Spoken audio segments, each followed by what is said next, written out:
All right, so at this meeting, I want to put the picture up on the screen here. This I love this picture. Let me blow it up bigger.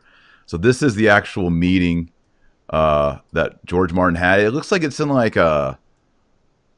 It doesn't look like a meeting hall, but everybody looking at the screen, look all the way to the far left, and you'll see George Neumayr. He's in the third to last row, far left on the aisle. He's looking down, and you can see the whole crowd here. So, what kind of room is this? It almost looks like a school classroom. Yeah, I was in the parish center. It was one of the probably a classroom in the Okay. parish center. Maybe 120 people or so, 125 people. Okay. And I was surprised because because it was after the young adults mass, I was expecting it to be all young adults, and it wasn't. And then I was expecting the crowd to be much bigger. And I was surprised that I actually got a question in during the Q&A session because I was assuming that he was going to be much more guarded and much more. But we can go into what happened during the Q&A session. Yeah, let's Just do that. I want to hear the details. Did you by any chance record this whole thing? I should, I did not. I couldn't quite pull that off with my phone. But Mm-hmm. in fact, I was thinking that I had zero chance of getting a question in, and it was kind of a spur of the moment thing. The whole thing was spur of the moment. Mm-hmm. I happened to be in Manhattan that night, that afternoon, and I thought, oh, I'll go over to St. Paul's and see what happens. And I didn't think that I was going to be able to talk to Martin. But during the Q&A session, a bunch of guys asked questions, and then the moderator said, one last question.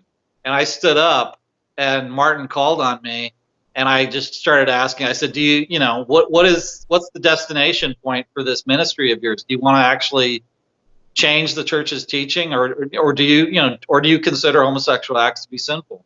And at that point, he started quizzing me and saying, "Are you a reporter?" And I said, "Yeah, I'm a reporter." And who cares? Answer the question. This is a substantive question. George, did he And recognize you or not? no, he didn't. I don't think he recognized me, Okay. but he knew from the framing of my question that I wasn't a friendly. That I wasn't. I wasn't. Although I'm surprised that nobody in the audience would. I mean, I assume they'd want to know the answer to that question. I think they'd want to, have him be much more explicit and say, yeah, of course the church's teaching needs to change. Hmm. If I were an LGBT activist, I would criticize Martin for being a Jesuitical weasel, and that's what I ended up calling him. I said, you're just being Jesuitical. You're just biding your time. You're waiting for the right moment to say what you truly think, which is you want to celebrate homosexual acts, and you're just waiting. And this is all just politics. And So that was your follow-up comment after you asked the first. Yeah, the whole thing kind of turned into a shouting match, where like all the people in the audience were shouting at me and booing me. And Oh, it really? went from, yeah, that it went for the very first thing I think the moderator said was all are welcome, all are welcome. And then once I started asking my question, it went from all are welcome to get the hell out. And I was surprised that these guys didn't they were really angry and turning towards me. And I was thinking, I wonder if this is, there was a small chance it could have gotten physical, I think, or maybe they might have just like thrown their scarves at me or something. It was a Slapped you chilly with a night. glove. Yeah, there are a lot of scarves in evidence.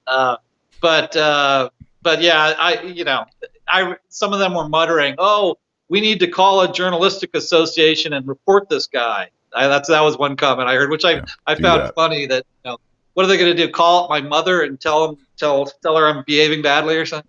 It's pretty pathetic. And I just said to Martin, I said, you can intimidate me, you can manipulate me, and all that, but the question remains: do you or do you not support the sinfulness of homosexual acts? It's not a difficult question to answer, and he wouldn't answer it.